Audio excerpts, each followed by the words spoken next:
ஏன்டா என்னாச்சு? அது ஏன் கேட்க, புதுசா இப்போ தான் சால்விங் என்ன வாங்கினேன். சால்விங் பண்ணான்னு போனா திடீர்னு ஒர்க் ஆகாம போயிடுச்சு. அப்படியா குடு. டேய் ஆக்சிடேஷன் நடந்திருக்குடா. என்னது ஆக்சிடேஷன் அப்படின்னா? அதுவா, இது நான் வந்து சொல்றேன். என்னவா இருக்கும் எனக்கு என்னடா தெரியும், கேளுடா.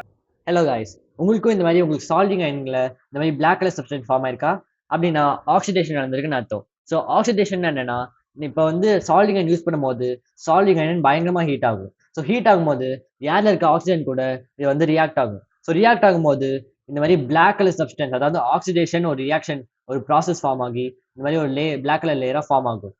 ஸோ இப்போ நம்மளா நீங்க வந்து இந்த சால்விங் டின் எடுத்து இந்த டிப்ல வச்சீங்கன்னா உங்களுக்கு சால்ட் டின் மெல்ட் ஆக்கி நீங்க சால்ட் டின் பண்ணுவீங்க. ஆனா இந்த பிளாக் கலர் லேயர் ஃபார்ம் ஆச்சுன்னா இந்த சால்டிங் டின்னை மெல்ட் ஆகாம தடுக்கும். ஏன்னா இந்த மெட்டல் தொடும் போது தான் மெல்ட் ஆகும். இது வந்து இப்போ ஒரு பிளாக் கலர் சப்ஸ்டன்ஸ் வந்து இன்சுலேட்டர் மாதிரி. ஸோ இது வந்து இந்த ரெண்டு மெட்டல் தொடாம வந்து பார்த்துக்கும். ஸோ இந்த ஆக்சிடேஷன் வந்தாலே உங்களால சால்விங் பண்ண முடியாது. அவரு வந்தாரு, இவரு வர மாட்டாரு. சால்விங் பண்ண முடியாதா? அப்ப நான் புதுசா தான் வாங்கணுமா?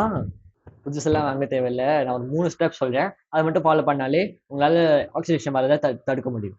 ஸோ முதல் ஸ்டெப் என்னன்னா, நீங்க சால்விங் அமைக்கும் போது சால்விங் ஆன் பண்ணுவீங்க. ஸோ அது ஹீட் ஆக ஆக்சிடேஷன் வந்து வரதுக்கு நிறைய சான்சஸ் இருக்கு. ஸோ நீங்க என்ன பண்ணணும்னா, ஃப்ரீக்வெண்டா சால்விங் டின்னை வந்து டிப் மேலே கொடுத்துட்டே இருக்கணும். அப்பதான் ஆக்சிடேஷன் ஃபார்ம் ஆகாம இருக்கும். செகண்ட் ஸ்டெப் என்னன்னா, நீங்க இந்த மாதிரி ஒரு ஸ்பாஞ்ச் எடுத்துக்கோங்க. ஸோ ஸ்பாஞ்சை வந்து நீங்க சால்விங் பண்ண இடையில நீங்க டிப்பை க்ளீன் பண்ணிட்டே இருங்க. அப்பதான் வந்து இது டிப்குள்ள ஒட்டி நிற்கிற அழுக்கெல்லாம் வந்து இந்த ஸ்பாஞ்சுக்குள்ளே போயிடும். மூணாவது மெத்தட் என்னன்னா, நீங்க வந்து இந்த மாதிரி ஒரு காப்பர் ஸ்க்ரப் வாங்கிக்கோங்க. ஸோ இந்த காப்பர் ஸ்க்ரப் என்ன பண்ணோம்னா, நீங்க வந்து சால்விங் பண்ணி முடிச்சோடனே இந்த நல்லா வச்சு தேய்ச்சா ஒரு டிப் வந்து சூப்பரா க்ளீன் ஆயிடும். ஸோ வீடியோ உங்களுக்கு யூஸ்ஃபுல்லா இருந்தா மறக்காம சப்ஸ்கிரைப் பண்ணிடுங்க.